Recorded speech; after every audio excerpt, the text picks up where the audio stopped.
All right. Good morning, YouTube. In fact,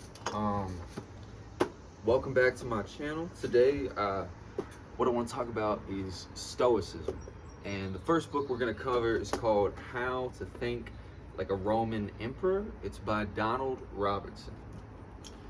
And so, I know Stoicism has kind of become something of a pop psychology term in recent years, but what I want to do today is go over sort of the origins of it and then translate that immediately into the practical application in your life day to day, because I've always loved history, but who really cares about history if we don't learn from it, if we don't take what the people in the past experienced and went through, we're doomed to repeat it. And I know that's very colloquial, I know it's very common knowledge, but really what's more than that is understanding, okay, what did these people know then? And what went into that decision that they made?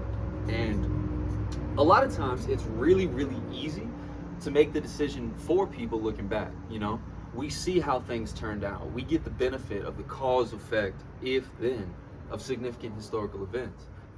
But obviously these people didn't have that at the time. And so Marcus Aurelius was really the last of a great line of emperors in Rome in his time. And the reason he was so successful is due to the way he promulgated and applied Stoicism. So I want to start off with a few quotes from the book here. And this is really one of my favorite hobbies and something I recommend a lot to different people. I know it's a little serial killer-esque. We got a siren coming by. But whenever I read with a pen.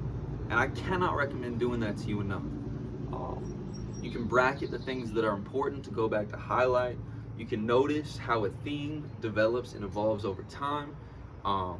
Writing down words you don't recognize, very important, because then the next time you read the book, you'll be able to come through and define that word. So at any rate, without further ado, how to think like a Roman emperor.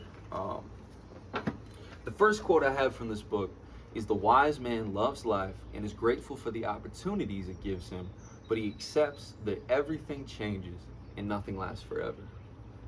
I think the important place to start with a quote like this is understanding who the wise man is.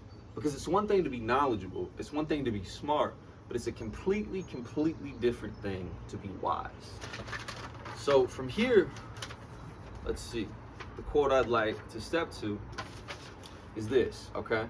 And here's what I always do. Whenever I read a book, whenever I pick out the quote that I like, I write it down, okay? I write it down just the one time.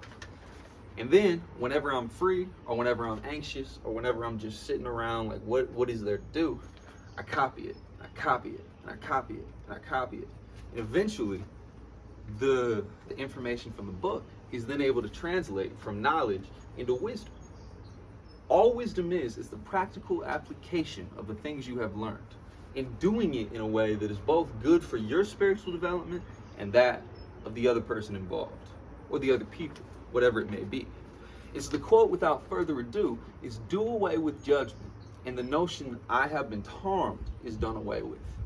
Do away with that, and the harm itself is gone." So now we're taking the wisdom, we're taking the wise man, and they're telling us about what it is that this guy does day to day. What this quote is talking about is separating yourself from the events in your life completely. Now, I'm not talking about dissociation. What I'm talking about is detachment.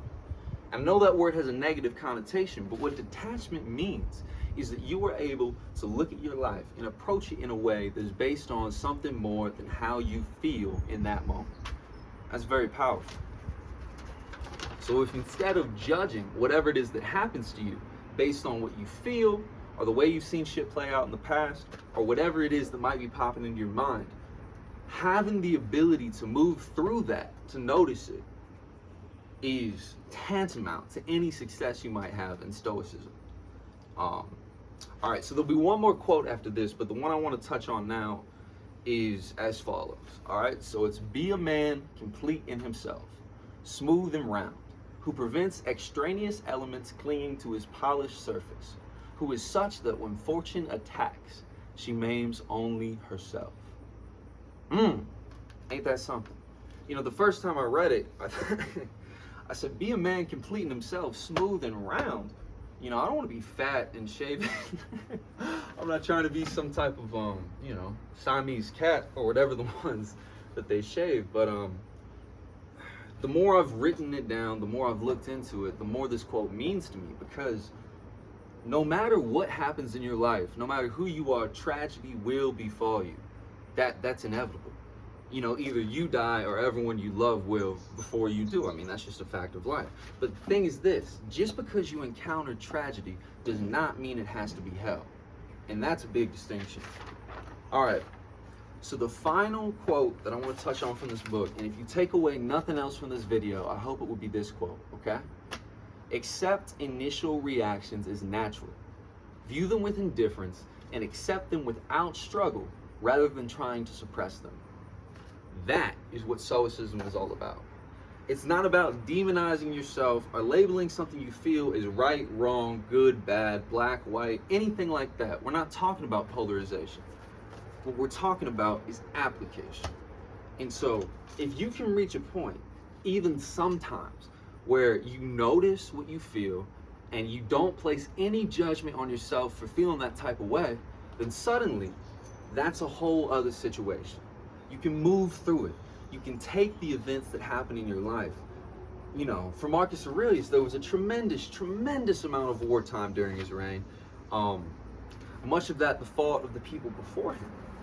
And he was able to move through, even in poor health at times, and maintain a position on the front, on the very front of the battlefield, and lead his men into something that they felt was worthy, you know, that they felt meant something. And he would not have been able to do that if he focused on all the tragedy in his own life, and if he made some type of way and how he felt and reacted emotionally. So obviously there's a lot more about Stoicism. I'm definitely going to be touching on this book again. I cannot recommend it enough. It's extremely practical, and yeah, I just got a lot out of reading it. So at any rate, I hope you have a wonderful day. Once again, I'm Eli Jennings 17 everywhere. And yeah, thanks for joining.